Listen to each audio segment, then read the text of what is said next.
प्रिया भक्तगण, भोले भंडारी की सवारी नंदिनी ही क्यों बनी, उसको यह सौभाग्य कैसे प्राप्त हुआ? तो चलिए आज हम लोग जानते हैं। उस समय की बात है जब भगवान शिव के पास कोई वाहन ना था। उन्हें पैदल जंगल पर्वत की यात्रा करनी पड़ती थी। एक दिन मां पार्वती उनसे बोली, आप तो संसार के स्वामी हैं, क्या आपको पैदल यात्रा करना शोभा देता है? शिवजी हंसकर बोले, देवी हम तो रमता जोगी है, हमें वाहन से क्या लेना देना, भला साधु भी कभी सवारी करते हैं। पार्वती जी ने आंखों में आंसू भरकर कहा, जब आप शरीर पर भस्म लगाकर, बालों की जटा बनाकर, नंगे पांव कांटों भरे पथ पर चलते हैं तो मुझे बहुत दुख होता है। शिवजी ने उन्हें बार बार समझाया, परंतु अजीत प्रहरी रही। बिना किसी सुविधा के जंगल में रहना पार्वती को स्वीकार था, परंतु शिवजी के लिए सवारी चाहती थी कि अब भोले भंडारी चिंतित हुए, भला वाहन किसे बनाएं? उन्होंने देवताओं को बुलावा भेजा। नारद मुनि ने सभी देवी देवताओं तक उनका संदेश पहुंचा दिया। अब सभी देवता घबरा गए। उन्होंने सोचा, कहीं हमारे वाहन न ले ले। सभी कोई ना कोई बहाना बनाकर अपने अपने महलों में बैठे रहे। यहां पार्वती उदास थी। शिव जी ने देखा कि कोई देवता नहीं पहुंचा है। उन्होंने एक उकार लगाई तो जंगल के सभी जंगली जानवर आ पहुंचे। शिवजी ने उनसे कहा, तुम्हारी मां पार्वती चाहती है कि मेरे पास कोई वाहन होना चाहिए, बोलो कौन बनेगा मेरा वाहन?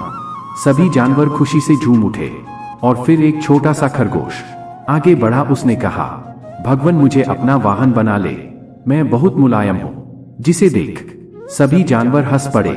फिर शेर गरजकर बोला, मूर्ख खरगोश, मेरे होते हुए तेरी जरूरत कैसे हुई सामने आकर बोलने की?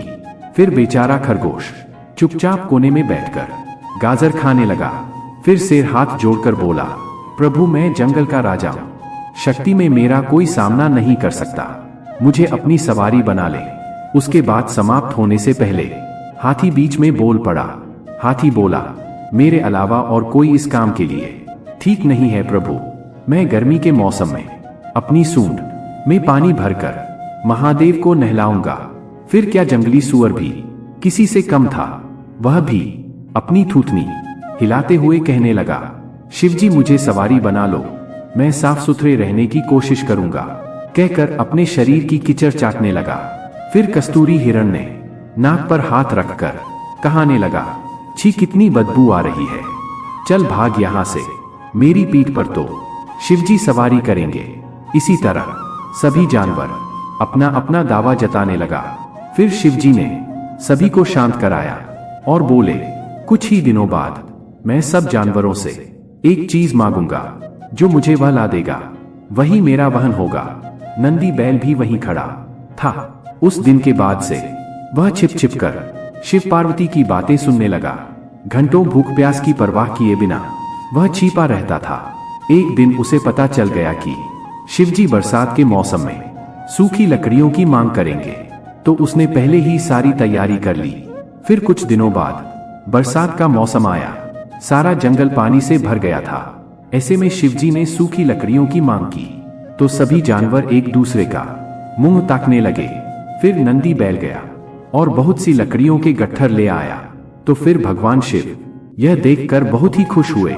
वे मन ही मन जानते थे कि नंदी बैल उनकी बातें सुनी है। फिर भी उन्होंने नंदी बैलों को अपना वाहन चुन लिए। इस प्रकार नंदी बैल भगवान शिव के सवारी बने और फिर सारे जानवर उनकी और मां पार्वती की जय जयकार करते लौट गए। तो दोस्तों, उम्मीद करता हूं आपको आज की वीडियो पसंद आया होगा। पसंद आया हो तो इसे लाइक शेयर जरूर कीजिएगा और ऐसे ही ज्ञानवर्धक वीडियोस के लिए हमारे चैनल को सब्सक्राइब जरूर कीजिएगा। मिलते हैं अगले वीडियो में, तब तक के लिए धन्यवाद।